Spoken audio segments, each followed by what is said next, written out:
Cristo é digno, pois a cruz foi, mas ressuscitou. O adore, pois no seu trono reinará sem fim. Santo, santo, santo, o grande Deus tremendo, que foi, que é, que há de vir. E todo ser criado louve ao Rei dos Reis, Filho de Deus, Senhor, prostrado o adore. No seu trono sua glória o cerca, arcanjos louvam trovejando. Bênçãos e honra e força, glória e poder sem fim ao grande Deus e Rei. Santo, santo, santo, o grande Deus tremendo, que foi, que é, que há de vir. Amém. Hoje eu quero responder uma pergunta, assim. É uma pergunta pequena, mas que tem uma resposta grande, não é? E eu vou tentar responder tudo hoje, pelo menos da maneira mais concisa possível. Então, alguém tendo contato com as doutrinas da graça, com a verdade da salvação pela graça e tudo que envolve isso, me perguntou: se nós morremos para o pecado, se essa é a verdade, se nós morremos para o pecado, se a Bíblia diz que nós morremos para o pecado, se essa é uma afirmação bíblica, por que nós ainda pecamos? Eu acho que essa é uma grande pergunta. Por que nós pecamos se nós já morremos para o pecado? Então, em Romanos 6, verso 1 e 2, o apóstolo Paulo está lidando exatamente com isso. Não é fácil a maneira de compreendermos isso. Diz assim: que diremos então? Permaneceremos no pecado para que a graça aumente? De maneira nenhuma. Nós morremos para o pecado. Como podemos viver nele por mais tempo? A pessoa estava perguntando isso. Se nós morremos para o pecado, como a gente ainda peca? Como nós ainda pecamos? Então, outra versão diz: que diremos, pois? Permaneceremos no pecado para que a graça abunde? De modo nenhum. Nós que estamos mortos para o pecado, como viveremos ainda nele? Então, todos nós sabemos que o Evangelho é a boa notícia. A lei, por exemplo, não é uma boa notícia. A lei nos condena. Nós precisamos da lei como um aio que nos leve a Cristo. Mas ela não é uma boa notícia, ela não é nem uma notícia. É óbvio que nós só podemos conhecer a lei de Deus profundamente através da revelação que Ele fez na Sua palavra. Mas todos nós já nascemos com a lei embutida em nós. Ou seja, todos nós sabemos nas nossas consciências certo e errado, porque a lei, quando nós fomos criados, Deus colocou parte daquilo que é essencial moralmente em todos nós. Nós podemos tentar obliterar isso, negar isso, mas está lá.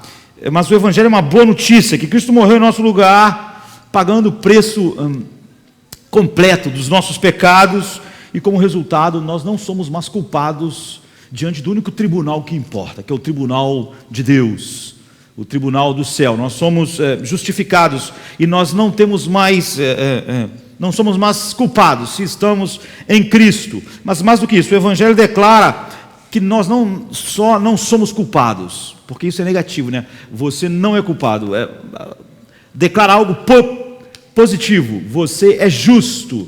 Cristo não só nos fez não culpados, rasgou a cédula que era contra nós. Existia a cédula, ela foi rasgada. Mas mais do que isso, nós não ficamos ali zerados, sem culpa, não é? Foi creditado algo em nossa conta, justiça. Então, aos olhos de Deus, nós não só não somos culpados, como somos declarados justos, como quem tem vivido uma vida justa diante de Deus, porque a justiça perfeita de Cristo foi creditada a nós quando o Pai nos levou a Cristo. Nós estávamos falando no início do culto, não é? Que Jesus orando disse: ó Deus, a minha vontade, Pai, a minha vontade é que onde eu esteja, eles estejam também. A minha vontade é que onde eu esteja, estejam aqueles que tu me destes, porque eram teus e tu me deste. Ou seja, como João 6 diz, todo aquele que o Pai me deu virá a mim. Ou ninguém pode vir a mim se o Pai que me enviou não o trouxer. Então a Bíblia diz que essa justiça perfeita de Cristo é acreditada a todos os que creram, porque são esses que o Pai deu a Cristo e operou essas coisas nele. Mas ainda mais profunda, boa notícia: a morte de Cristo não nos assegurou só a liberdade da culpa do pecado e nos fez justos diante de Deus, mas também nos libertou do domínio do pecado em nossas vidas.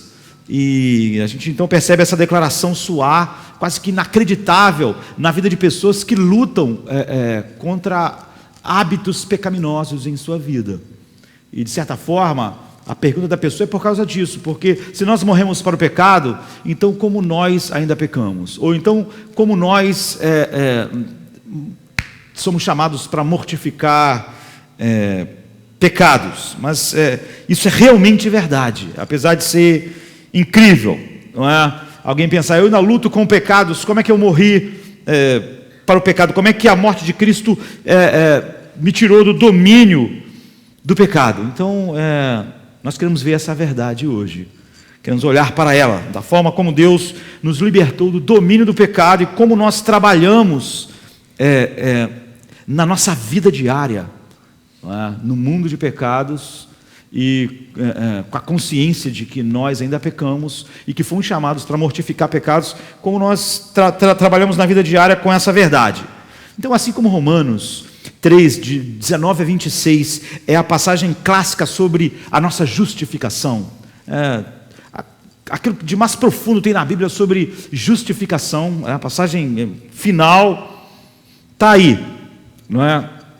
Que é a salvação da penalidade do pecado. Essa é a passagem, Romanos 3, 19 a 26. Da mesma forma que essa é a passagem clássica da libertação, da nossa liberdade da culpa do pecado, Romanos 6, de 1 a 14, é a passagem principal de toda a Bíblia sobre a liberdade do domínio do pecado. Ou seja, depois que Paulo mostrou como o homem é livre da culpa do pecado, ele avança para mostrar como o homem que é liberto da culpa do pecado é liberto do domínio do pecado. Então, o que Deus fez por nós, através de Cristo, de tal maneira que nos permite lidar com o pecado. Deus já lidou com a culpa do pecado, mas com o pecado, mesmo o pecado persistente em nossas vidas. Então, Romanos 6 nos diz que o Evangelho é muito mais do que um seguro contra o incêndio, assim. O Evangelho é infinitamente mais do que uma maneira de nós não irmos para o inferno, não é? É muito mais do que justificação. Justificação já é algo inacreditável e maravilhoso, mas a justificação tem um propósito, ela não é um fim, é isso. E nós aprendemos que através da morte de Cristo na cruz, nos é dada então a capacidade de viver vidas que são vidas agradáveis a Deus, que é um vivo sacrifício a Deus, vidas que fluem para Deus e agradam o coração de Deus.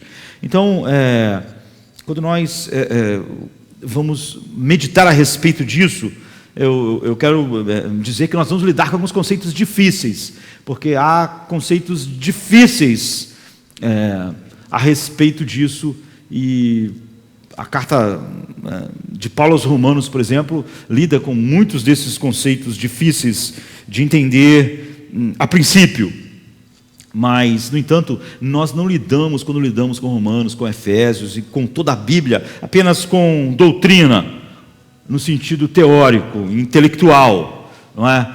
Essa verdade é a verdade que faz toda a diferença agora, na vida e para sempre. Então, Romanos 6, de 1 a 14, tem algumas aplicações fundamentais e essenciais na busca da santidade, na santificação, na mortificação de pecados, como nós temos estudado todos os domingos pela manhã há meses. Você vê, nada daquilo lá pode ser colocado em prática sem um entendimento claro disso aqui. Então, nós temos que estar preparados para pensar juntos, ainda mais se queremos fazer isso no tempo que nós temos. Então, Romanos 6, 1 e 2, é a epígrafe desse capítulo, é uma introdução a todo o assunto de santificação, da maneira mais importante com que nós podemos compreender.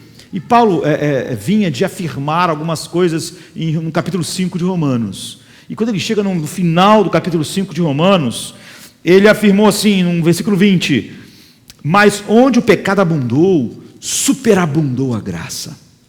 O pecado dominou de todas as formas a vida do homem. E de todos os homens, até que Deus soberanamente chamou esses que Ele deu a Cristo. Então ele diz isso: veio porém a lei para que a ofensa abundasse. A lei veio para mostrar quão profundo é a escravidão do pecado na vida do homem. Mas aí ele diz assim: mas onde o pecado abundou, superabundou a graça. Ao fazer essa declaração, o apóstolo Paulo sempre faz isso, ele faz declarações difíceis, não é? Ou ele faz declarações que ele já sabe o que uma mente não espiritual, ou seja, uma mente não regenerada, levantaria como questionamento. É muito comum o apóstolo Paulo fazer isso. Por exemplo, em Romanos 9 ele diz a respeito de Deus tem misericórdia de quem quer e se compadece de quem quer, endurece a quem quer. E ele logo, antes que alguém fizesse a pergunta, ele diz: mas aí você vai dizer, de que reclama ele? Ele faz a pergunta que é óbvia numa mente não regenerada, que em vez de dizer a profundidade das riquezas, ele tem uma mente inimiga de Deus ainda. Então aqui é a mesma coisa. Paulo faz essa declaração: onde o pecado abundou, superabundou a graça. Ele fala sobre essas coisas grandiosas da graça. Então quando ele começa o capítulo 6, ele começa com uma pergunta, como se alguém logo pensasse: olha, se onde o pecado abundou, superabundou a graça, então nós podemos viver em pecado, e nós podemos, quanto mais pecados em nossas vidas, mais a graça vai abundar. Um pensamento totalmente anti-Deus, mas um pensamento que é comum e que norteia a vida de um monte de pessoas que se dizem cristãs. Elas realmente acham que podem ter uma relação com o pecado porque elas estão debaixo da graça, ou outras não compreendem a graça de forma nenhuma e são meramente legalistas. Então o apóstolo Paulo ele faz a pergunta: permaneceremos no pecado para que a graça aumente? Porque essa questão surge por algumas razões. Nós não podemos meditar em todas aqui, mas muitas pessoas, a partir do que Paulo falou sobre a graça, o perdão total de Deus, tudo por causa do que Cristo fez, e o crédito que alguém recebe por causa do que Cristo fez, e que nenhum ser humano salvo vai entrar com nenhum mérito, porque tudo é o que Cristo fez, pagou completamente, e então foi creditado justiça positiva, e o homem está totalmente aceito. Então algumas pessoas podiam ver a graça de Deus, esse perdão total, como uma porta aberta para um comportamento pecaminoso, com base na noção de que se Deus me ama assim agora em Cristo, eu estou livre para viver como eu desejar. Eu posso, sempre que tiver em pecado, racionalizar simplesmente que eu estou na graça, e que a graça, de certa forma, é até aumentada à medida que eu peco. Você vê que isso é comum em várias das doutrinas da graça. Por exemplo, a Bíblia diz que nós somos escolhidos nele antes da fundação do mundo. Quantas vezes você já ouviu alguém dizer assim: olha, se o homem é escolhido antes da fundação do mundo, e ele nunca pode sair debaixo dessa eleição, então ele pode viver uma vida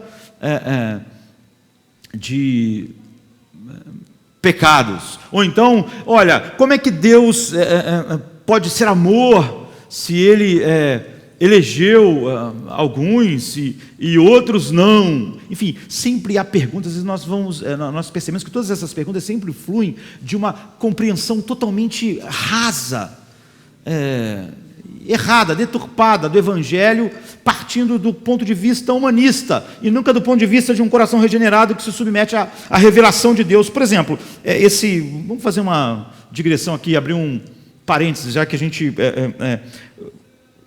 a eleição é para ser santo, ou a predestinação é para ser conforme a imagem de Cristo. Mas uma questão, por exemplo, que eu ouço sempre, é que as pessoas falam sobre a eleição igual a graça vai ser tratada aqui por Paulo, é que se a maioria dos seres humanos está separado de Deus, e agradou a Deus, como Cristo disse, dar ao pequeno rebanho o reino, então as pessoas dizem, olha,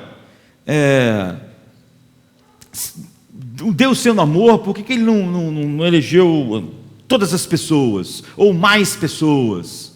Você vê que quando a pessoa faz essa pergunta, igual aquelas outras perguntas, a pessoa está fazendo uma pergunta com uma mente totalmente não espiritual, ou seja, não cativa a verdade de Deus, nem que ama a palavra de Deus, e totalmente humanista.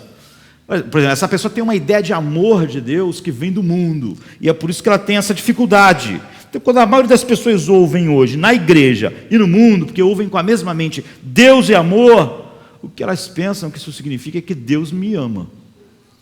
Quando a Bíblia diz Deus é amor, elas estão pensando, Deus me ama. Assim, que essas duas palavras querem dizer, essas duas expressões querem dizer a mesma coisa. Então elas não conseguem entender nada que não tenha o ser humano como esse alvo. Mas na realidade essa declaração, por exemplo, de João, é uma declaração fundamentada na ontologia, na natureza de Deus e não no homem. Se Deus é amor, então ele sempre foi amor. Se ser amor tem alguma coisa a ver com os seres humanos, ou alguma coisa a ver com algo criado, Deus não é amor eternamente. Se a base do amor de Deus é uma coisa na criação, em alguma época Deus não foi amor. Então é óbvio que a declaração de João está falando sobre... É uma declaração ontológica a respeito da natureza de Deus. Deus é amor antes de tudo existir. Não é algo que existe, que foi criado, que define esse amor. O que define esse amor é algo tão eterno quanto Deus é eterno. De outra forma, João teria que basear na humanidade o conceito de amor de Deus. E antes da humanidade existir, e antes de existirem, e a criação existir, Deus não ser amor. Mas João diz o oposto, Deus é amor. Isso faz parte da natureza dele, não depende de algo fora da natureza dele. Então, Deus é amor eternamente, porque Deus ama a si mesmo e sempre amou a si mesmo. E todas as outras coisas refletem essa realidade. Deus tem um amor infinito e um compromisso com o seu próprio nome, com a sua própria glória, com a fama da sua glória. Ou seja, o Pai tem essa preocupação com o seu nome, com o Filho, com o Espírito Santo. O amor Deus é amor baseado nessa relação de amor infinita que Ele tem em si mesmo, em seu nome, na Trindade. Isso se relaciona com a doutrina da simplicidade de Deus. Então, mesmo a ira de Deus é amor.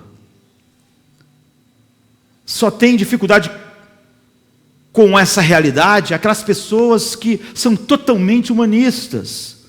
Então a ira de Deus também é amor, porque ela não é a cessação do amor para mostrar algo, ela é a expressão do amor de Deus. Quando Deus está irado, Ele está preservando o que Ele ama mais, seu próprio nome, sua própria glória, em punir toda e qualquer coisa que desonra o seu santo nome. A coisa mais valiosa que existe, Deus, Pai, Filho e Espírito Santo. Assim, a ideia de que Deus ama a si mesmo, em vez de excluir e separar o amor da sua ira, a ira é uma expressão de amor, aquilo que Deus mais ama. Então todos os atos e expressões que Deus demonstra servem ao propósito principal, que é expressar o amor infinito que Deus tem por si mesmo. É por isso que Jesus orou, como nós vimos em João 17, 24, diz, eu quero que onde eu esteja, eles estejam também, para que estejam aqueles que tu me deste, para que eles vejam a minha glória. Por quê? Porque tu tens me amado antes da fundação do mundo. Essa é a base do amor de Deus. Tu tens me amado, eu tenho te amado. É o amor do Pai, do Filho e do Espírito Santo. E tudo que Deus criou serve para expressar o amor de Deus, que é derramado, mas o amor de Deus por si mesmo, que é o propósito principal da criação. Se isso não acontece, o amor de Deus está comprometido. Então, Deus deixaria de ser amor, porque ele se tornaria idólatra. De alguma forma, alguma outra coisa que não Deus teria mais valor do que o próprio Deus, o homem ou os anjos. Então, cada e toda coisa que Deus faz é fundamentada em amor. A si mesmo, primeiramente, ao seu nome. A glória que nós tínhamos, o amor que nós tínhamos antes da fundação do mundo. Esse amor infinito, que é a maior força que existe entre o Pai, o Filho e o Espírito. Então, o Deus imutável teria mudado se o amor dele tivesse base em alguma coisa criada, ou se algo criado definisse o amor de Deus, porque lá na eternidade ele não teria amor e passou a ter amor quando criou algo, ou então ele teria um amor que mudou quando algo foi criado. Só que Deus é imutável. Então, quando nós vemos a ira de Deus, estamos vendo o amor de Deus. Quando vemos o inferno, nós estamos vendo o amor de Deus. E quando vemos a salvação, nós estamos vendo o amor de Deus. O amor de Deus que é a base do seu caráter. O amor de Deus em seu próprio, a si mesmo, a sua glória, o seu nome. E toda a bênção e glória que nós podemos desfrutar lá na eternidade é o desfrute desse amor que eles têm. Por isso que Jesus disse, para que eles estejam comigo, para que vejam a minha glória, porque tu tens me amado antes da fundação do mundo. Essa é a salvação para eles. Isso é ver a glória de Deus, é ver o amor do Pai pelo Filho, e do Filho pelo Pai, e o Espírito por todo o sempre. Então, embora seja um tipo de amor teocêntrico, dificilmente aquilo que as pessoas chamam de evangelho hoje, e que é pregado, vê o amor como a Bíblia diz. Então tem mil dificuldades. Quando ouvimos ouvimos que recebemos a salvação em Cristo, nós conseguimos ver o amor de Deus. O amor de Deus expresso em sua misericórdia, não é? Mas na salvação você tem que ver primeiro o amor de Deus por si mesmo. O que o apóstolo Paulo diz em Efésios 1? Ele nos escolheu nele antes da fundação do mundo para sermos santos e irrepreensíveis. Para quê? Qual é o propósito? Para o louvor da glória da sua graça. A nossa salvação não tem nós como o objeto final. A nossa salvação é para o louvor da glória da graça de Deus. É para mostrar algo de Deus. É Deus mostrando o amor que Ele tem por si mesmo. Para a sua glória, a glória da sua graça, a glória daquilo que Cristo é por isso que Ele vai nos salvar, para nos fazer a imagem de Cristo. Esse é o alvo.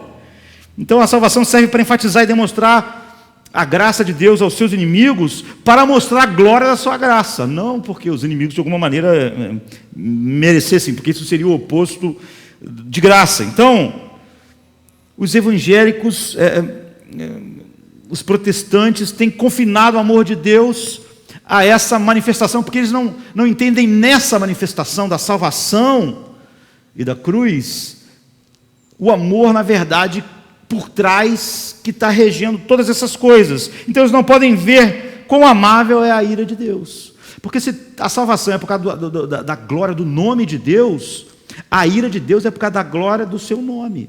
A razão é a mesma, é o amor de Deus, aquilo que o amor final, que é a Ele mesmo, aquela glória que eles tinham junto antes da fundação do mundo, o Pai pelo Filho, o Filho pelo Pai e o Espírito. Então,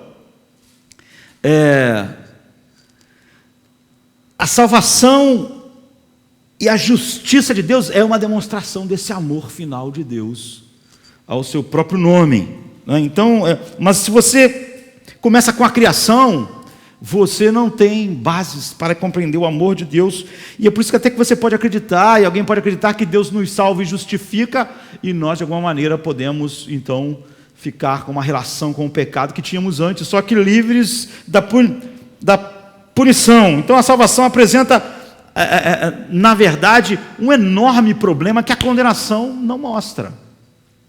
Porque a condenação mostra o quanto Deus ama o seu nome, o quanto Ele ama a sua santidade, o quanto Ele odeia o pecado, porque é uma expressão contrária àquilo que Ele é, e como Ele ama totalmente as perfeições nele, que são expressas perfeitamente em seu Filho, que é a exata expressão do Pai. Então Ele pune tudo que se levanta contra essa perfeição e essa glória.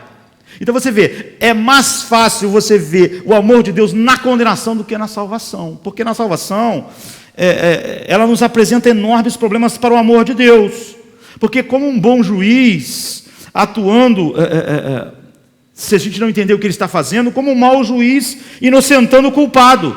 Ou seja, parece que quando Deus salva você e salva a mim, Ele está tratando o nome dele de uma maneira vil e não amando o nome dele.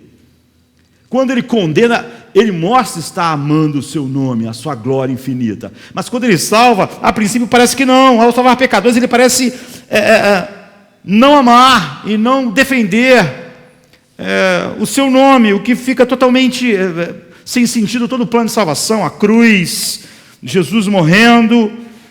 Então existe um problema maior para Deus perdoar o ímpio do que na execução da justiça que os pecadores merecem. Quando Deus executa isso, Ele mostra o seu amor infinito por Ele mesmo, que é a única glória que nós temos para desfrutar na eternidade, para que eles vejam a glória que nós tínhamos, o amor com que Tu me amaste antes da fundação do mundo.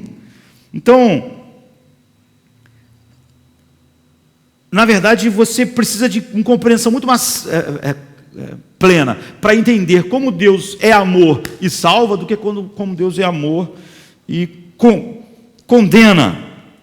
Então, a pergunta assume que a medida do amor de Deus seria o encontro de Deus com a criatura, quando na verdade a expressão do amor de Deus na salvação é o encontro da criatura com o amor que o Pai tem pelo Filho, para que eles estejam comigo para sempre, para que eles vejam a minha glória, porque Tu tens me amado antes da fundação do mundo.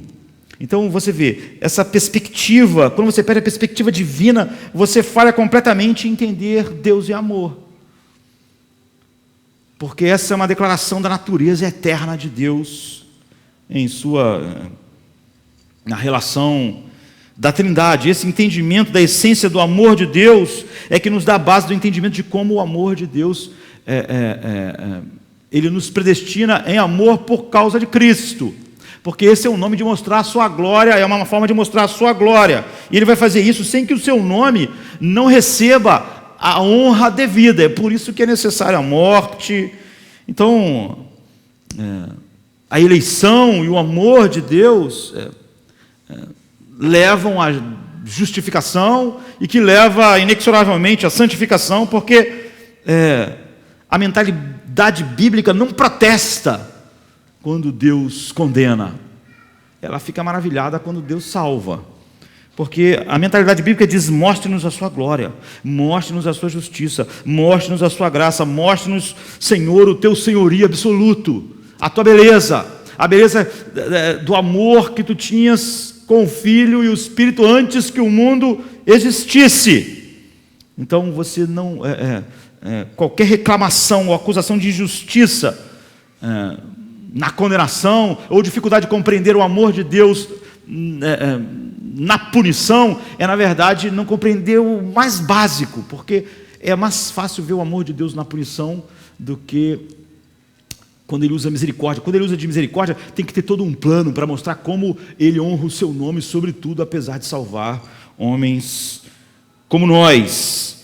Então,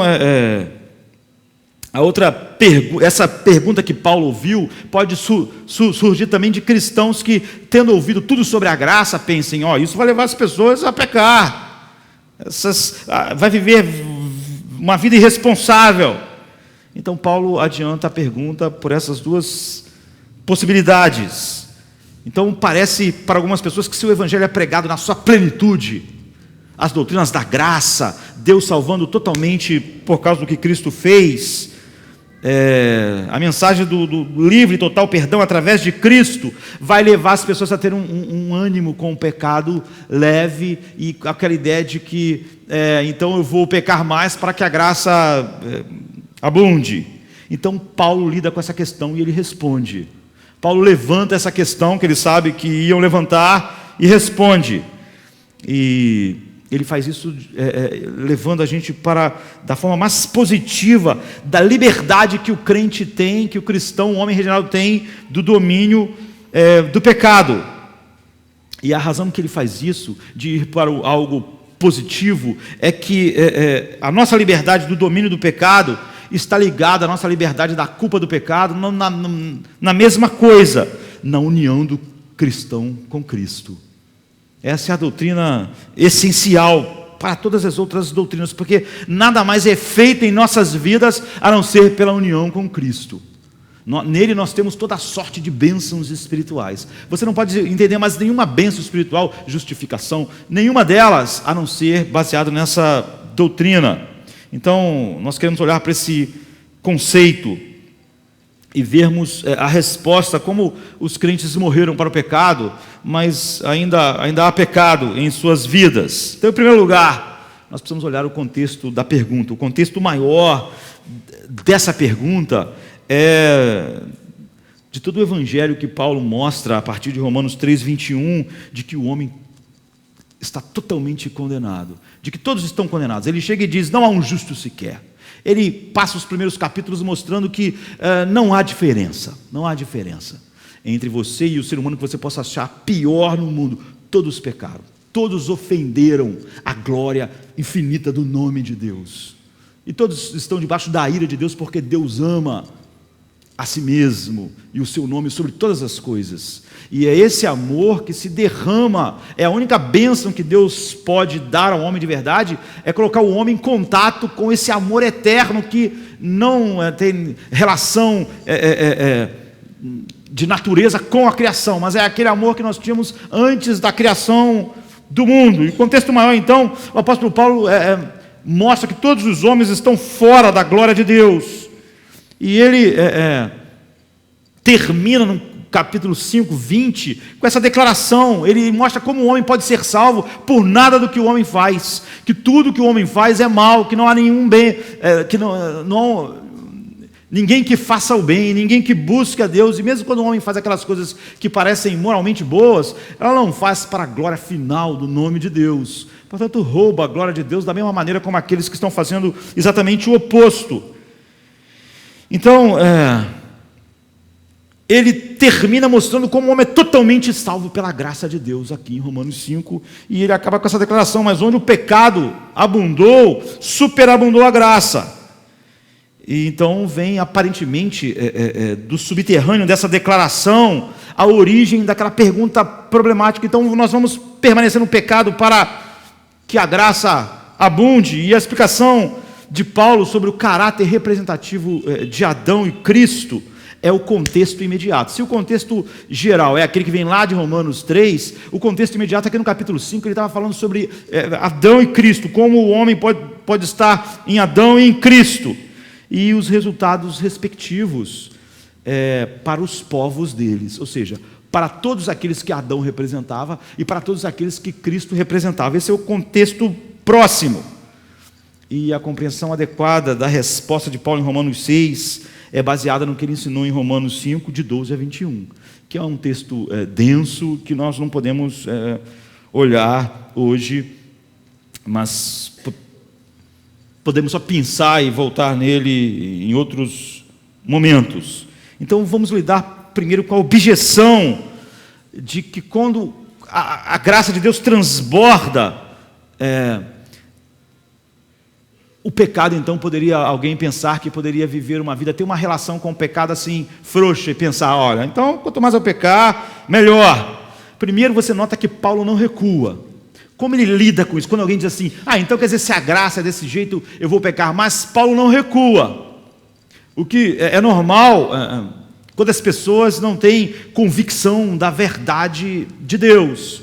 Paulo não recua, ele não diz: você entendeu mal o que eu quis dizer, desculpa, eu não expliquei direito, eu não tinha intenção de dizer que a graça salva totalmente, sem nenhuma ressalva, e que nada do que tu faz contribui para a tua salvação, que é tudo o que Cristo fez. Eu não quis dizer isso, você entendeu mal. Ele não diz isso, ele não recua de que o homem é salvo totalmente pela graça e por mais nada, só pelos méritos de Cristo, só pela obediência final de Cristo.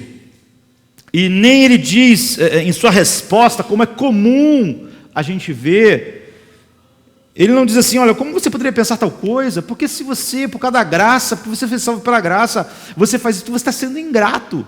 Porque a obediência é uma questão de gratidão, simplesmente você tem que ser grato a Deus pelo que Deus fez, você é grato a Deus sendo obediente. E se você acha que pode desobedecer, porque Deus usou de misericórdia, você está sendo ingrato. Paulo não diz isso.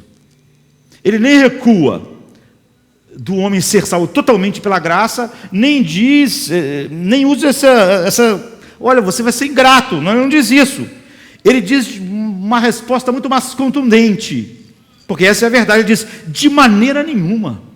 Ele não diz: você não vai ser grato? Você tem que ser grato, rapaz. Essa pergunta tua é ingratidão. Ele não diz isso. Ele diz: como alguém pode pensar nessa pergunta? Como ela pode surgir? Essa é a resposta dele: de maneira nenhuma. Deus me livre.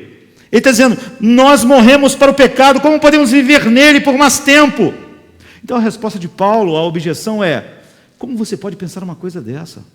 Como você pode pensar que uma vez justificado, você então pode viver em pecado? Você não entendeu nada. Você não entendeu nada da razão pela qual um homem é justificado, é chamado. Ou seja, o apóstolo está dizendo o seguinte: é impossível, dada a natureza da salvação, é impossível um homem realmente salvo pensar que ele pode brincar com o pecado por causa da graça. Esse pensamento é um pensamento de quem não é regenerado. Esse pensamento é o pensamento de um coração que não foi capturado pela graça de Deus soberanamente. Então, qual é a natureza do caso? Que ele faz mostrar, e que ele disse: é impossível um ser humano regenerado pensar assim. É impossível um ser humano regenerado achar que pode viver assim. Esse questionamento e essa ideia não pode fluir de um coração regenerado. Então a resposta de Paulo é: nós morremos para o pecado. E essa é então uma expressão difícil e muitas vezes não compreendida, porque a pessoa me perguntou assim: se nós morremos para o pecado, como nós ainda pecamos? Porque essa resposta de Paulo é difícil. Então nós temos que determinar o que significa isso, o que significa morrer para o pecado, o que Paulo quis dizer. E se nós compreendemos corretamente, nunca vai haver uma objeção em nossa mente de que a pregação da graça de alguma maneira pode fazer alguém aumentar o seu comportamento pecaminoso ou levar o pecado de uma maneira mais frouxa por causa da graça. Então a primeira coisa que nós notamos sobre a declaração de Paulo é que nós já morremos para o pecado. Você vê, como nós que morremos para o pecado. Ele não está dizendo, como nós que estamos num processo de morrer para o pecado. Ele fala da morte que aconteceu no passado. Ele diz, se alguém está em Cristo, morreu para o pecado. É o que aconteceu. Ele diz, como nós que morremos para o pecado, poderíamos viver no pecado. Então, essa é a primeira coisa. Morrer para o pecado não é algo que nós devemos fazer. Não é um processo que nós estamos fazendo. Cada pessoa neste mundo que é um verdadeiro cristão, que foi regenerado, morreu para o pecado. Aconteceu. Nós não estamos morrendo cada vez mais para o pecado. Nós não podemos morrer para o pecado mais do que nós já estamos mortos. Nós que morremos para o pecado. Na escola dominical, nós temos estudado sobre a mortificação. Por exemplo, Romanos 8,13. Porque se viver segundo a carne, morrereis, mas se pelo Espírito mortificares as obras do corpo, morrereis. Mas você vê, é a mortificação do pecado. Nós já morremos para o pecado. Não é nós morrendo para o pecado. Isso já aconteceu. A mortificação fala sobre mortificar o pecado. Não, nós já morremos para o pecado. Então é uma ação completamente diferente da morte para o pecado que Paulo está falando aqui. A segunda observação é de que todos os crentes morreram para o pecado e que a morte ocorreu apesar do cristão perceber isso ou não. Ou seja, se você não tem uma compreensão ainda completa dessa doutrina, mas se realmente você é regenerado, você morreu para o pecado. Ou seja, essa morte, a mortificação depende de tudo que a gente está estudando para nós mortificarmos o pecado. Depende do que você aprende para fazer. Mas nós que estamos mortos, isso não depende de algo que eu faça. Não depende da minha percepção ou não. Ocorreu apesar do crente poder não estar ciente disso ou não saber explicar disso. Nossa consciência ou entendimento do fato não torna esse fato mais verdadeiro. Agora, a mortificação, nós temos que compreender cada vez mais esse fato para poder mortificar o pecado. Porque Paulo fala que esse ensino é prático. Não conhecer isso vai ser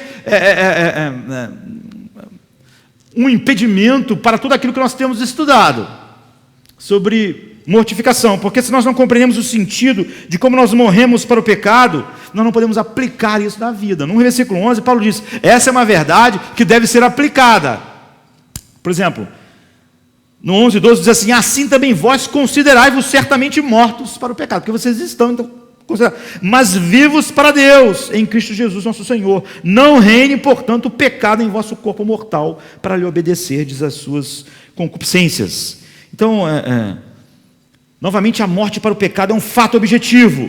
Não depende da nossa percepção ou compreensão para tornar isso realidade. Isso foi realidade no passado, se o homem é regenerado. A terceira coisa a notar é que nós morremos para o pecado através daquela doutrina que eu disse ser a mais importante de todas, da união com Cristo. Então observe como Paulo continua repetindo essa ideia nos versos seguintes. Por exemplo, no versículo 3 ele diz, nós fomos batizados na sua morte. Ou no versículo 4, nós fomos sepultados com ele. Ou no versículo 5, nós fomos unidos com ele na sua morte. Ou no versículo 6, o nosso velho homem foi crucificado com ele. E no versículo 8, nós morremos com Cristo. Então note que no versículo 10, Paulo diz que Cristo morreu para o pecado. Diz assim, pois quanto a ter morrido, de uma vez por todas, morreu para o pecado. Mas quanto a viver, vive para Deus. Então ele diz, Jesus morreu para o pecado. Então ele diz no 8 a respeito de nós, ora, se já morremos com Cristo, cremos que também com Ele viveremos. Então é por isso que Paulo podia dizer no versículo 12 que nós morremos para o pecado. É por isso que ele pode dizer, como nós que morremos para o pecado, poderemos ainda viver no pecado? De modo nenhum. Nós que estamos mortos para o pecado, como viveremos nele? Então, quando Cristo morreu para o pecado, nós morremos para o pecado também. Mas a pergunta ainda permanece, o que significa morrer para o pecado? Então nós sabemos quando morremos para o pecado, mas o que significa? Para chegar à resposta, nós devemos primeiro buscar o que a expressão união com Cristo significa, explorar esse termo, descobrir o que essa união envolve, porque ela envolve morrer para o pecado, mas ela envolve muito mais do que morrer para o pecado. Morrer para o pecado está ali, mas envolve muito mais. Então a união com Cristo, o conceito do Novo Testamento, é o conceito mais importante, porque todas as outras doutrinas estão ligadas aqui. Então isso está no cerne da vida cristã e da verdade. A verdade para a qual o Novo Testamento vai voltar. Quando fala de todas as doutrinas, é essa verdade da doutrina. Ela é a base da nossa justificação, mas ela é a base também da nossa santificação. Qualquer ideia, como é muito comum hoje, né, até de pessoas bem intencionadas ou não, falar sobre santificação sem isso, não passa de legalismo e moralismo. E você vê muito combate dos erros terríveis da igreja da nossa geração, e a pessoa que combate esses erros na internet, até pregadores famosos, não passam de pregar legalismo e moralismo.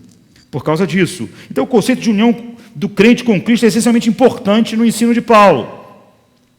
Eu diria que são expressões habituais, taquigráficas de Paulo o tempo todo. Em Cristo, nele, no Senhor.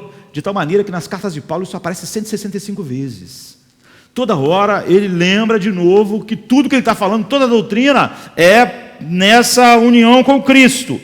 Ele nunca acha que é demasiada a ênfase, porque é fundamental. Quando você entende que a justificação é pela união com Cristo, você nunca entenderia que aquilo que ela produz pode levar você a uma relação irresponsável com o pecado. A doutrina da união com Cristo, do crente com Cristo, é a base para a qual Paulo refutou a ideia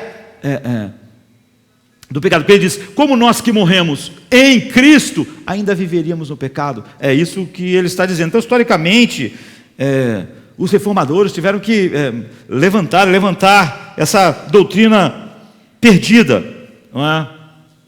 E a união com Cristo é vista de duas maneiras, dois aspectos diferentes na Bíblia. O primeiro é chamado da união representativa. Alguns chamam de a união federal. É Cristo como nosso representante.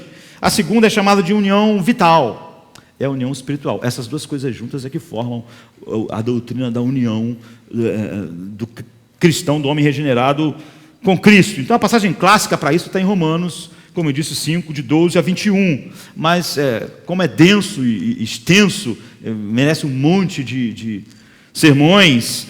Eu acho que um bom resumo disso está em 1 Coríntios 15, 22, quando Paulo diz assim: porque assim como todos morreram em Adão, assim também todos serão vivificados em Cristo. Aqui nós precisamos abrir aspas, porque se você não entendeu todos de Paulo aqui, você perde tudo, não é? O todo no verso não são iguais. O que significa é que todos que estão em Adão morreram em Adão, e todos os que estão em Cristo vivem em Cristo, não é? Esse todos não são os mesmos todos, não é? É todos que estão em Adão e todos que estão em Cristo. Todos os que morrerem em Adão e estão em Cristo vão ser vivificados. Todos os que estão em Cristo vão ser vivificados. E todos que estão em Adão morreram. É óbvio que se você fizer um círculo aqui, botar todos que morreram em Adão, e um círculo aqui, todos que são vivificados em Cristo, não tem a mesma quantidade. Mas todos que estão num e no outro, todos que estão em Adão morreram, e todos que estão em Cristo são vivificados. Porque ambos têm essa virtude de representação federal. Então, Adão e Cristo. Então, todo ser humano, exceto Cristo, nasceu em Adão. Então, pense isso: o círculo de Adão engloba todos os seres humanos que já nasceram no mundo.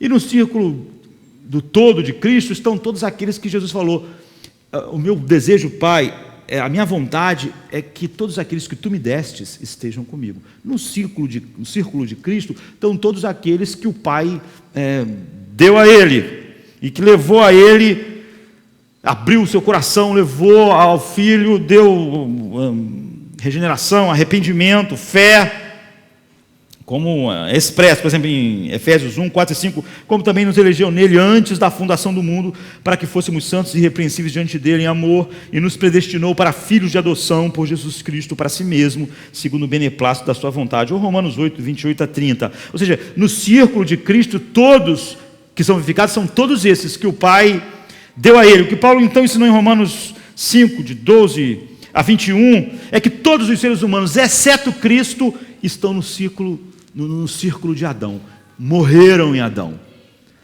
estão mortos em Adão. Como resultado, todos nós experimentamos a morte, que é a punição do pecado, que é a consequência do pecado. Então, Romanos 5,12 diz assim: portanto, como por um homem entrou o pecado no mundo, e pelo pecado a morte, assim também a morte passou. Ou seja, a pena passou também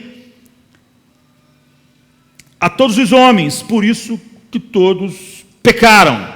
Então, por causa da capacidade representativa de Adão como cabeça federal, verdadeiramente, quando ele pecou, todos nós pecamos. Então, todos nós estamos envolvidos na consequência do pecado, porque todos nós, em Adão, estávamos no Éden. A ideia de que, o que você tem que entender é que não é que aquilo aconteceu e de alguma coisa, de uma forma te atinge. O que ele fez, você fez. Você pecou no Éden e eu pequei no Éden. É por isso que ele morre e nós morremos. É o que Paulo explica. É por isso que bebês morrem. Todos morrem em Adão.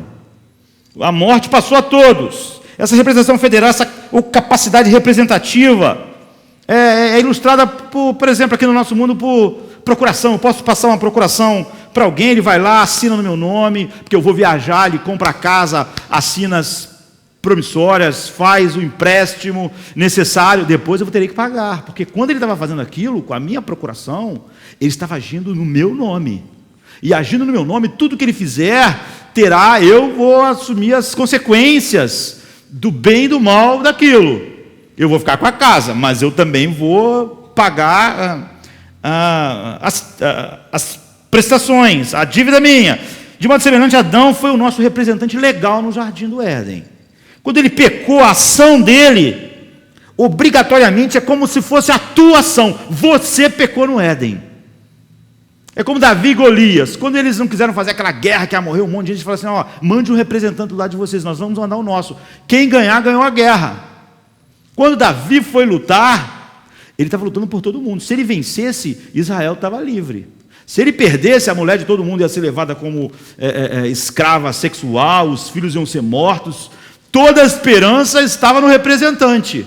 Como os filisteus colocaram tudo em Golias.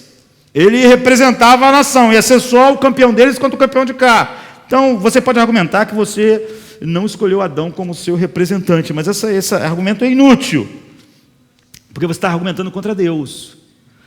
E é óbvio que Deus é onisciente, criou todos nós. A ideia de que você, se estivesse lá, não teria agido e pecado, é fútil. Quem escolheu o teu representante é o Criador, que conhece todas as coisas. Então você não pode achar que você poderia escolher um representante melhor, como cabeça federal da humanidade. Quem escolheu foi o Criador da humanidade. Então, o soberano Criador do universo. Quando você pensa assim, só mostra a inimizade contra esse ser bom, santo e todo poderoso e sábio. Então a notícia realmente boa, no entanto, é que o ponto principal de Paulo, no capítulo 5 de Romanos, é que como Adão, quando pecou lá, era como se todos os que estão naquele círculo de Adão pecassem, assim é com Cristo. É o nosso representante. Quando ele viveu uma vida santa, é como se você tivesse vivido. Quando ele morreu e pagou o pecado, é como se você tivesse pago. É isso. Isso é, todos os seres humanos, exceto Cristo, estão naquele círculo de Adão. Todos morreram. Mas o ato de justiça de Cristo também engloba todas as pessoas que o Pai deu a ele. Então o versículo 18 e 19 diz assim: consequentemente, assim como uma só transgressão resultou na condenação de todos, ou seja, uma só transgressão, a de Adão, condenou todo mundo, assim também um só ato de justiça resultou na justificação que traz vida aos homens, a todos os homens que estão em Cristo. Logo, assim como por meio de uma desobediência de um só homem, muitos foram feitos pecadores, assim também por meio da obediência de um único homem, muitos serão feitos justos. Devido a essa união representativa entre Cristo e o seu povo, todas as responsabilidades diante de Deus que Jesus cumpriu foi atribuída a nós. Quando Paulo disse que a graça superabundou, que ela é muito maior do que o pecado, porque o que acontece é o seguinte: você e todos os homens são condenados naquele ato de Adão. Um ato condenou todo mundo. Mas o que aconteceu? Não ficou só nisso. Você, pessoalmente, juntou milhões de pecados ao pecado de Adão. Você colocou pecado sobre pecado no pecado que te condena. Agora, na justiça não é assim. O ato de justiça de Cristo te fez justo. E quanto ato de justiça teu acrescentou a isso? Zero. Nenhum de nós acrescenta nada à perfeição de Cristo. Portanto, um só ato de justiça justifica todos nós, e nós chegamos no fim da vida dependendo só daquele ato, porque nós mesmos não temos nenhum ato realmente justos em nós mesmos. Tudo que nós vamos viver a partir que nós somos chamados, é o que Paulo diz: pela graça de Deus eu sou o que sou. Já é o tesouro infinito de bênçãos espirituais em Cristo operando em mim, e não algo meu próprio. Então Jesus, como nosso representante, assumiu todas as obrigações nas quais Adão falhou. Então, assim como o pecado de Adão foi verdadeiramente nosso pecado, como se você tivesse cometido, e é por isso que nós morremos, a perfeita obediência de Cristo é acreditada a você. É por isso que Jesus viveu 33 anos no mundo. Ele obedeceu a Deus perfeitamente. Ele diz: o meu comida e bebida é fazer a vontade de Deus. Isso tudo é acreditado. Cada um que está em Cristo é como se tivesse obedecido a Cristo perfeitamente, do início ao fim da vida, porque é acreditada essa justiça. E a morte dele, ao pagar a penalidade pela lei quebrada, que rouba a glória do nome de Deus, e a obediência até a morte, é como se nós tivéssemos obedecido a lei perfeitamente durante a nossa vida inteira, nos 33 anos que ele obedeceu, e ainda tivéssemos morrido na cruz. Então, nós temos um representante público, o Filho de Deus, em que nós partilhamos tão verdadeiramente a obediência dele, como se nós tivéssemos obedecido como ele, e morremos na cruz tanto quanto ele. Nós participamos, nós realmente vivemos a obediência dele e morremos a morte dele. Assim nós podemos dizer que Cristo morreu por nós e que nós morremos com Cristo. E nós podemos dizer que Cristo foi crucificado e nós fomos crucificados com ele. Então a última expressão é, na verdade, Paulo essencialmente dizendo isso: estou crucificado com Cristo. Quando Paulo diz isso, não é uma expressão elevada de espiritualidade. O que Paulo está dizendo é o seguinte: todo mundo que está em Cristo está nessa realidade, ou não está em Cristo. Essa é a realidade de todo mundo que está de fato regenerado. Já estou crucificado com Cristo, e vivo não mais eu, mas Cristo vive em mim, e a vida que agora vivo na carne, vivo pela fé no Filho de Deus, o qual me amou e se entregou a si mesmo por mim. Galatas 2:20. Me amou, fazendo com que tudo aquilo que ofendeu o nome de Deus, que é o amor final de Deus, fosse apagado, para que no futuro e agora, já no presente, eu desfrutasse da sua glória, que é o quê? Que é desfrutar de contemplar o amor que o Pai tem pelo Filho, que é a base do amor de Deus. Toda essa discussão de representação federal de Cristo a favor do seu povo é necessária, não é? E não é letras miúdas, teológicas, porque esse é o ensino mais fundamental de todos. Então o nosso dia a dia diante de Deus é vivido com base na obediência perfeita de Cristo e não no nosso desempenho. Quando nós vamos morrer, nós não estamos desesperados para fazer a soma do nosso desempenho, para ver se isso merece o céu. Nós temos na nossa conta a obediência perfeita de Cristo. É assim que nós vivemos diariamente. A única verdade que torna esse argumento válido é que Jesus é nosso representante legal. E o que ele fez é como se nós tivéssemos feito. E o que ele viveu é como se nós tivéssemos vivido. E o que ele morreu é o que nós... como se nós tivéssemos morrido. Então, quando nossa consciência nos condena, porque nós ainda vemos em nós falhas e pecados que desonram Deus, e vemos falha em cumprir as nossas disciplinas espirituais, nós nos voltamos para Cristo, para a graça, e não numa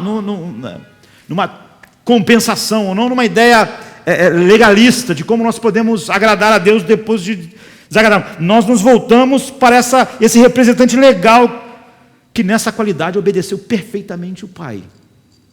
E ele poderia legitimamente dizer, Jesus em João, por exemplo, 8:29, eu sempre faço o que lhe agrada. É isso que é acreditado a nós. Deus, quando diz para o Filho, esse é meu Filho amado em quem me comprazo, então ele está dizendo para todos aqueles que estão em Cristo, agora eu posso ter um prazer completo em vocês. Então toda a nossa confiança e nossa aceitação diante de Deus é baseada no que Cristo fez, não na nossa mortificação, não naquilo que a gente faz, não na vida que a gente vive. Então a diferença é que em Adão nós acrescentamos milhões de pecados, mas nós não acrescentamos nada ao que Cristo fez. Nós vamos chegar um dia diante de Deus tão somente coberto com o manto da justiça, a obediência perfeita de Cristo e da sua morte. Então quando nós pensamos profundamente sobre as implicações disso, nós ficamos animados. É por isso que quando Paulo está falando a respeito do Evangelho e das implicações da união com Cristo, volta e meia Paulo explode em doxologia, porque é isso que deve, a única coisa que inspira a adoração, é a gente ver como agora a gente pode participar e contemplar a glória da relação de amor entre o Pai, o Filho e o Espírito, por causa dessa união com Cristo. Então Paulo sempre está falando, você vê, tem hora que ele para, o argumento dele é maravilhoso, ele tem que parar e tem que explodir em doxologia. Ele faz isso várias vezes, por exemplo, em Romanos 11:33, ó profundidade da riqueza e da sabedoria e do conhecimento de Deus, como insondáveis são os seus preceitos e os seus caminhos, além de todo entendimento. Ele tem que parar e dizer isso por causa dessas verdades. Ou, por exemplo, 1 Timóteo 1,17, ora, ao Rei eterno, imortal, invisível, ao único Deus seja a honra e glória para todos sempre. É assim que nós nos sentimos, todos os dias. Isso que a graça faz. Quando você vê a verdade de Deus, você explode em doxologia. Então agora, o governo do pecado e o domínio do pecado, né? Nós temos ainda uns 15 minutos. Então tudo que a gente disse hoje sobre a união com Cristo em sua morte, podia parecer uma digressão, mas na verdade é porque é fundamental, porque nós precisamos disso para responder a pergunta, não é, que a pessoa fez baseado nesse entendimento. Então, em Romanos 5:21, Paulo diz: o pecado reinou pela morte. O pecado é personificado por Paulo como sendo visto como um reinado sobre nós, e um reinado de morte. Ele reina para a morte. Por que o pecado reina? É devido à culpa de Adão. Devido à culpa de Adão, o pecado ganhou domínio sobre o homem, e uma autoridade sobre o homem, e a consequência dele é a morte. A consequência penal da nossa culpa foi ser entregue ao pecado, ao domínio do pecado. Essa é a primeira consequência, e isso leva à morte. Depois, o salário dessa consequência, que foi ser entregue ao pecado, é a morte. Então, nós fomos entregues ao reinado legal do pecado. E o resultado disso é que nós fomos colocados sob o domínio do pecado. Todos os homens estão sob o domínio do pecado, o reinado penal do pecado e o seu domínio corruptor. Ou seja, você está sobre a pena do pecado e o reinado mortal dele, e você está sobre o domínio do pecado. É por isso que o pecado corrompe o homem, é por isso que o homem expressa o pecado em tudo que faz, é por isso que o pecado não vem de fora, é por isso que o pecado sai do coração do homem, porque ele foi entregue, e ele está entregue ao reinado do pecado. O pecado reina em seu coração, e se expressa a partir de lá. Então, Davi, por exemplo, falou sobre esse reinado legal do pecado, e o seu domínio, que é uma consequência desse reinado, quando ele diz assim, no Salmo 51:5, certamente eu nasci em iniquidade, pecaminoso a partir do momento que minha mãe me concebeu. Qual é a única razão para Davi dizer que ele era pecaminoso desde o nascimento? Desde a concepção? É porque ele percebeu que ele nasceu sobre a culpa de Adão. Estando sobre a culpa de Adão, você está sobre o reinado do pecado, você está sobre o domínio do pecado. Então você já nasce pecador, você já nasce debaixo do domínio do pecado e das consequências do pecado, que é a morte. Assim, Davi está dizendo: eu experimentei o pecado na minha vida desde que eu fui concebido, porque eu fui concebido em pecado, por causa daquele pecado do representante federal Adão. Então, morrer para o pecado em seguida significa, antes de tudo, morrer para o seu reinado legal e penal. E é sobre isso que Paulo fala quando ele fala sobre justificação. É isso que fala. Você morre para o legado legal, para o reinado, legal e penal do pecado. E como resultado inexorável, você morre para o reinado do domínio do pecado, porque o domínio do pecado era porque você estava sobre o reinado legal do pecado. É por isso que Paulo diz: como você pode pecar ainda mais se você não está mais? Se você já morreu para o pecado. Se o reinado do pecado acabou, o reinado legal, o domínio dele acabou. É isso. Então, quando nós falamos sobre depravação total de um homem fora de Cristo, é porque não há nenhuma parte do homem em que o pecado não esteja reinando. Não é porque o homem é tão mau quanto possa ser, porque a gente vê seres humanos fazendo coisas, em comparação, piores do que outras, mas quer dizer que as sementes de todo o mal estão em nós.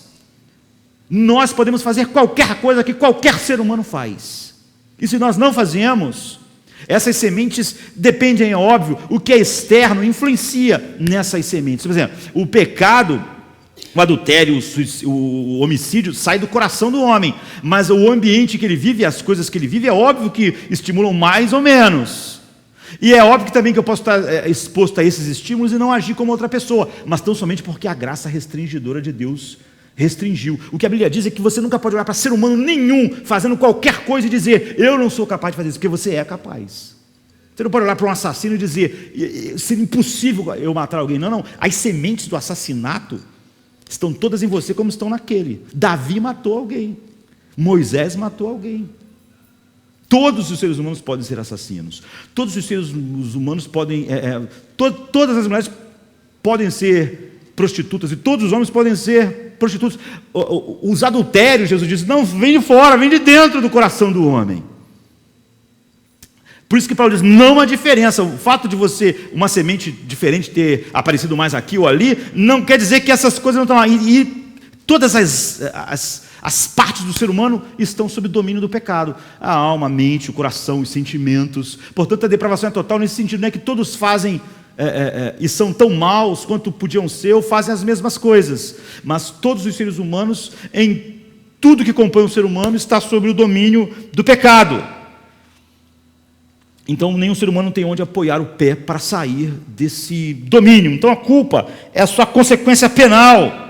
É a fonte e a causa permanente da depravação do homem. Por isso que Davi diz que já nasci em pecado. Portanto, a libertação da culpa, da consequência penal, livra você do domínio. Porque o que colocou você no domínio foi a culpa, a consequência penal. Você caiu em Adão e agora você ficou sobre... o reinado do pecado. No plano de salvação de Deus, esses dois livramentos estão juntos. Não existe tal coisa como salvação da penalidade do pecado e continuar sob o domínio do pecado.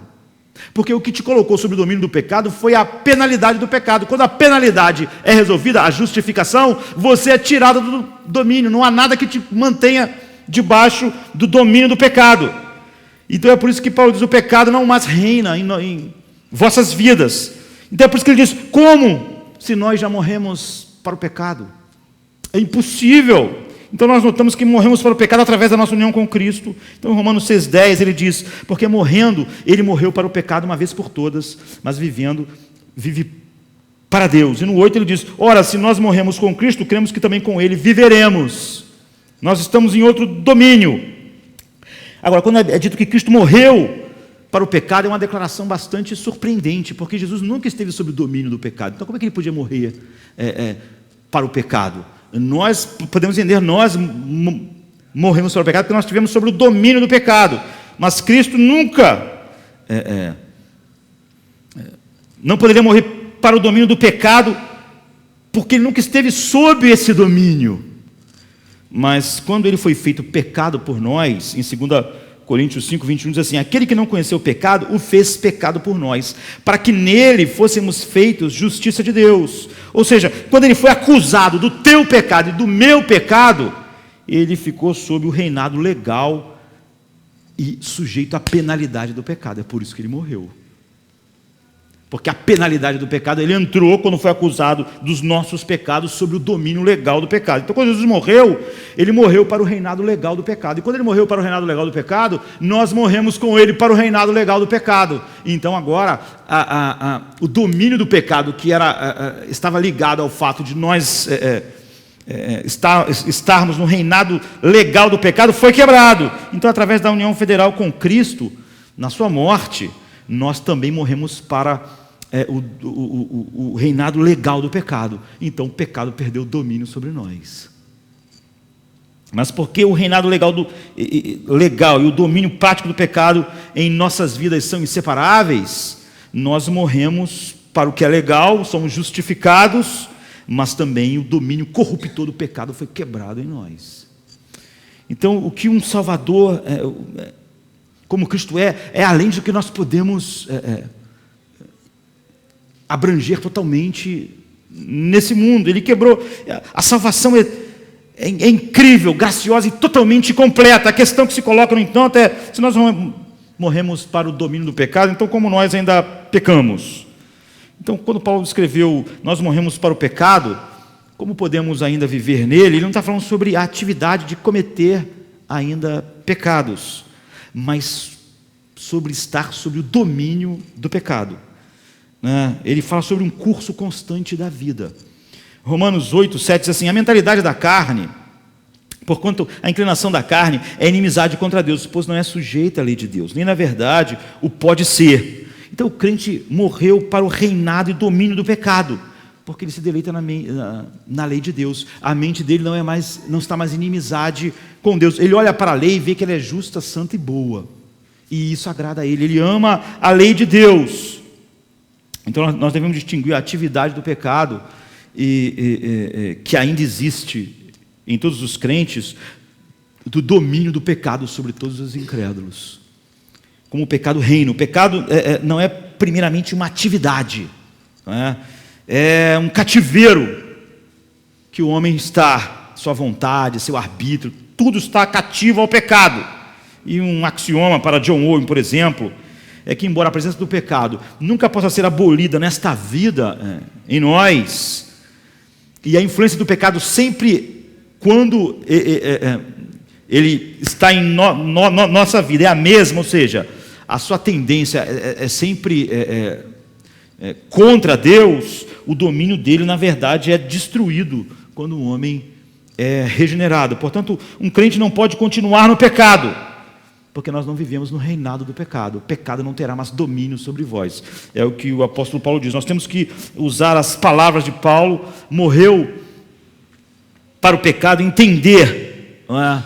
Então agora, nós ainda pecamos. Na verdade, até os nossos melhores atos ainda são manchados. Nenhum deles é perfeito. Todos eles são cobertos pela justiça e pelo sangue de Cristo. Mas nossa atitude para com o pecado é totalmente diferente da do incrédulo.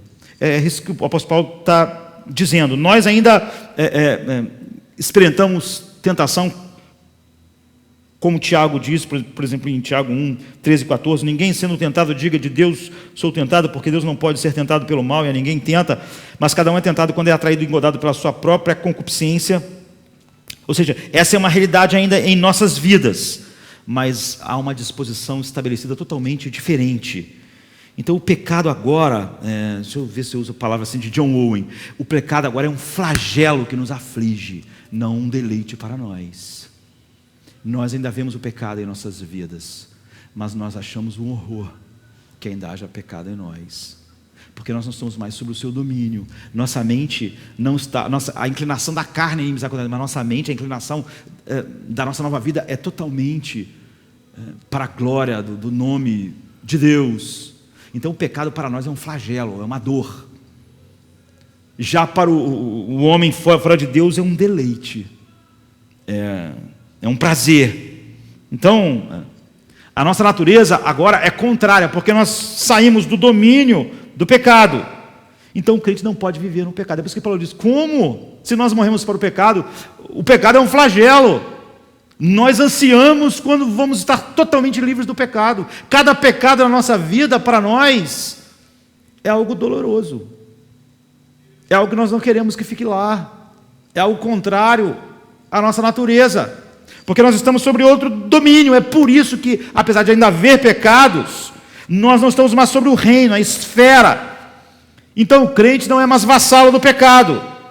E essa libertação decisiva do domínio do pecado é através da união com Cristo. E essa união é que nos justificou. E se eu sou justificado, eu nunca posso dizer eu sou justificado, então agora eu posso ter aquela relação com o pecado, para que a graça abunde mais. Porque essa expressão é de quem não entendeu isso, que tudo isso está junto. Então Paulo fecha tudo isso dizendo algo positivo. Nós não só estamos mortos para o pecado, nós estamos mortos para o pecado, mas agora estamos vivos para Deus.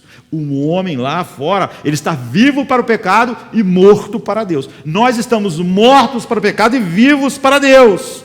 Então há essa conexão que nunca nos deixa ser irresponsáveis sobre o pecado, a mortificarmos o pecado. Paulo diz: porque morrendo ele morreu para o pecado uma vez por todas, mas vivendo vive para Deus. Aí ele diz, no versículo 10 e 11, da mesma forma, considerem-se mortos para o pecado, mas vivos para Deus. Eu tenho que acabar apesar do nosso tempo, e fechar isso. Agora, o apóstolo diz assim em Romanos 5:21, agora a graça reina pela justiça, para que assim como o pecado reinou na morte, também a graça reinasse pela justiça, para a vida eterna por Jesus Cristo, nosso Senhor.